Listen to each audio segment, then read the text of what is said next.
Now I get this question all the time. Should I invest in the big city? Should I invest in the small city, small town, suburb? What does that look like? Well, in this video, I'm going to lay out some very thought-provoking questions to help you figure out which asset class is best for you, because in the grand scheme of things, it's all an asset class. So let's dig in. My name is Darson Grantham. I'm a realtor and an investor here with Keller in Des Moines, Iowa.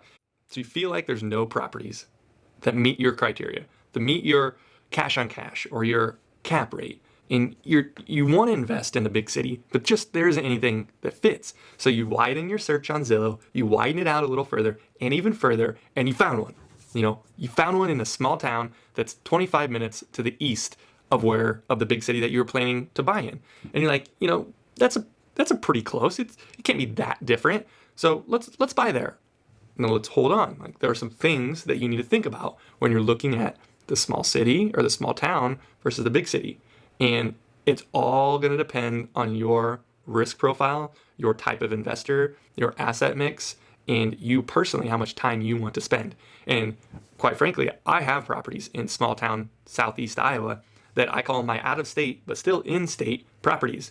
And I have 7 doors down there, and they're just a completely different asset class than my 8 doors that I have in Des Moines. So you have to think it's a different mindset to get into when you're investing in small town. So I'm very familiar with this. I've done it myself. I've helped investors do it, and I'm going to help you lay that out. And I've seen it time and time again. Like, you broaden your search, and then you try to justify, the town that I want to invest in, it's pretty good size, or I always say it's got an economy inside itself. Like, it's got some good manufacturing. It's a good place to invest, and that's fine. You just have to know what else is going to come with investing in that type of property.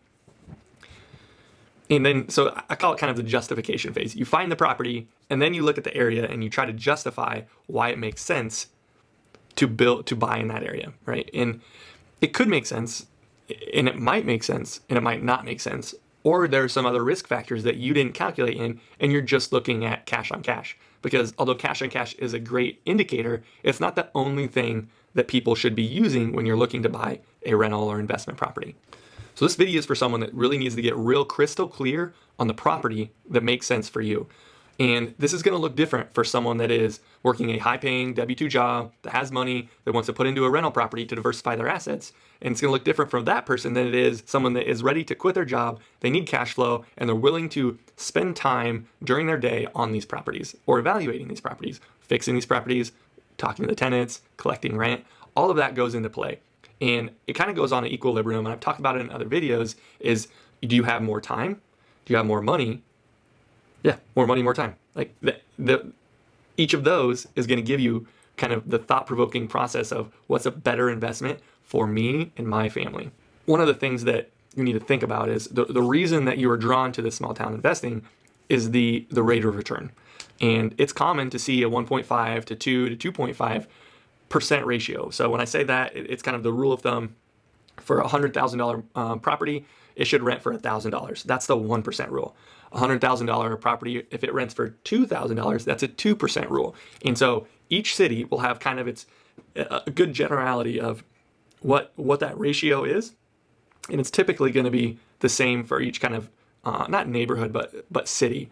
And within that city, each suburb's going to have their own kind of ratio, kind of like a cap rate, but not as scientific as the cap rate. Things that go into play here would be pretty heavily is your insurance, your taxes, and obviously your interest rate on the property. If you're buying cash, then the interest rate obviously is irrelevant, but your insurance and your taxes are going to play a big portion of that. And to figure out what is right in a small town, you'll want to see more than just one property. So if you're coming across this video and you're like, maybe I want to do a small town because I'm seeing a 2% return, it's possible in that small town. A 2% return isn't that good. It's possible. Now, I'd say 2% in most areas in today's market. This is a summer of 2021. The 2% deal where a $1,000 or $100,000 property rents for $2,000, that's a pretty good deal in today's market. I don't think there'll be much better than that, but there could be some.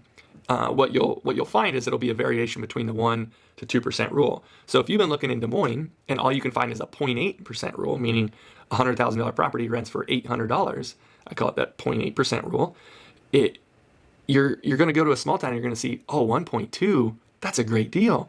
When in reality, if you look at the trends and what else is sold in that area, a 1.8% would be maybe the more common deal. And as 1.2 has been sitting on the market for a while and just really hasn't sold, because everyone knows when you're buying in that town, you're more likely, or you should be expectation should be a 1.8% deal. So those are kind of things to think about when you're looking at a small town.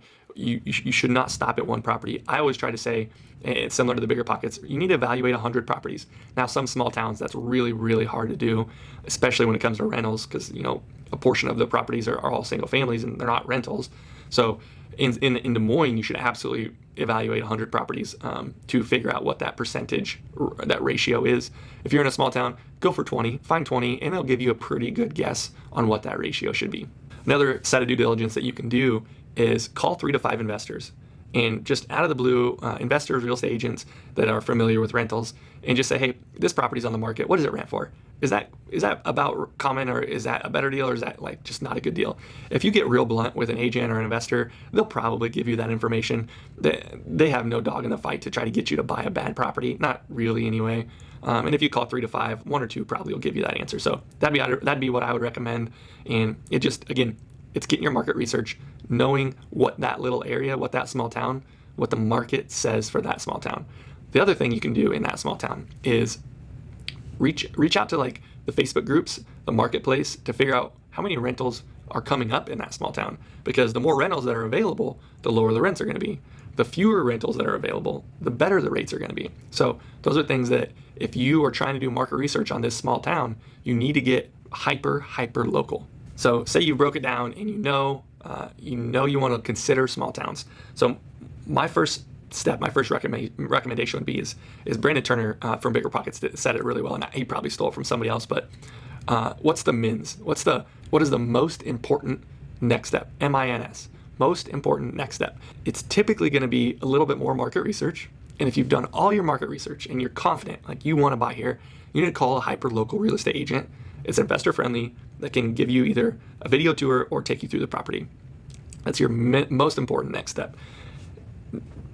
Maybe even before that would be to get pre-approved with a bank for a small town property, because the bank that you have to loan on in Des Moines may not invest or may not loan out property or loans in those smaller towns. So you need to talk with your bank and tell them, hey, I'm no longer looking in Des Moines. I might be looking in small town southern Iowa. What does that look like for their banking? And the total loan amount, if it's under $50,000, you might have to get some special exceptions, and or they might not be able to write your loan. So those are all things that if you're looking in small towns, there's some different banking, quirky financing situations that you have to think through before you find the deal. So now I'm going to kind of talk through like the framework that you need to be thinking of, like investing in the big city or investing in small town. One of the things that I like to compare it to was like, if you know stocks, your I don't want to say it's tough. It's not blue chip versus startup, because your small towns, the upside on that is likely not good. But your immediate cash on cash is really dividend stocks. That'd probably be the best way to say it. Think blue cap without dividend or blue cap with dividend. Not even blue cap. So your blue cap with dividend would be like investing in an up and coming neighborhood. That's how I would look at it, because it'd be blue cap. This is not financial advice, but your blue cap would be, the city is really good and it's a neighborhood that's up and coming, so likely the cash flow is going to be better. That'd be a really good explanation of it. And then your blue cap without dividend would be your A, B class neighborhoods, right? So somewhere that doesn't get good cash flow, but you're likely looking at some pretty solid, consistent appreciation.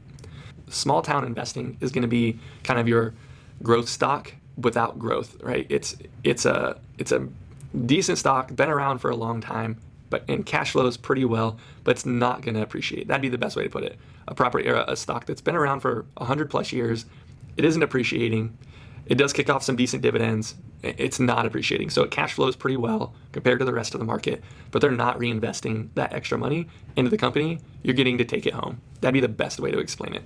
What do you need for your asset class? And do you need all one, or do you want a portion? So I personally have 7 units in small town Iowa that cash flow really well. I have 8 units in Des Moines, Iowa that cash flow pretty well, but not like they do in small town Iowa. And that's a good mix for my portfolio. if I had to go back and choose, I probably wouldn't invest in a small town anymore. But quite frankly, they just cash flow so well. I have the processes set up. I don't have to reinvent the process wheel. I have my contractors that I can call. I have some, I call them $20 an hour people that for $20 an hour, they'll pretty much, pick up any garbage, clean, do whatever I want for $20 an hour. And then I can, ask them for contractors if needed and whatnot. One of the things I try to do as an investor is I try never to go to my properties, because in my mind, I don't go to the headquarters of a stock company and ask them, what are they doing with the water cooler? What are they doing with the food? Like, I don't try to micromanage that. I want to macro manage it. So in my mind, I try hard, and I'm not good at it, but I try hard not to physically go to the properties. I try to do everything virtual. If I need to, I absolutely will. My properties, especially in Des Moines, are real close. And then my properties in southeast Iowa, they're 2 or 3 hour drive. So if I'm having to go down there, like that's a big pain point. So I'm looking at going down there no more than once, twice a year. If an investor asks me, do I invest in a small town or a large town? Like, it really depends on the type of investment that you're looking at for your portfolio.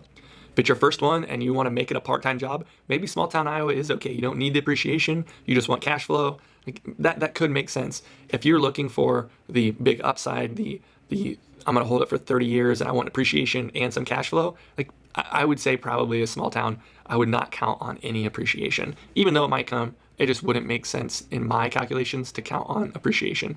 Even in the big city, I hate calculating appreciation. All of my deals, I do not calculate any appreciation. I'm only buying on cash flow. And I understand your big city is going to cash flow not as well as your small town, and I'm fine with that. Because in the back of my head, I know appreciation might happen, but I do not calculate on it. Basing your investment philosophy on small town versus large town, it's no different than saying, do I want to invest in Des Moines or do I want to invest in New York City? Both have pros and cons. You just have to figure out where are you most comfortable. Now, if you like this content, if you like this kind of philosophical investment strategy and thought process, I try to do these videos weekly. I'm releasing them Thursday. And if you find it valuable, subscribe below, hit the bell so that you're notified when I post my next one next week. And I appreciate everyone's feedback. I appreciate your comments. If you have any questions, if you have any comments of like, hey, what you forgot something about this stuff on small town investing or large city investing, or the pros and cons. If there's something that I missed, comment below. I want to hear about it. And if you're looking to buy in Des Moines or any of the surrounding areas, shoot me a text, shoot me an email. I help investors all the time, buy rentals, buy flips, buy burr properties. I'd be happy to help. Or if you're looking to house hack, or if you have a friend or family that's looking to live in one side of a duplex and rent out the other side, one of the best financial decisions any 20-year-old needs to know, let me know. Happy to help them out. There's a handful of duplexes on the market right now that would work really well for the house hack. So again, my name is Darson Grantham. I'm a realtor and investor in Des Moines, Iowa. If you have any questions about investing in Des Moines area or just in general about investing, I'll be happy to lend my advice. And remember, I'm not giving financial advice. Anyway, until next time, have a good one.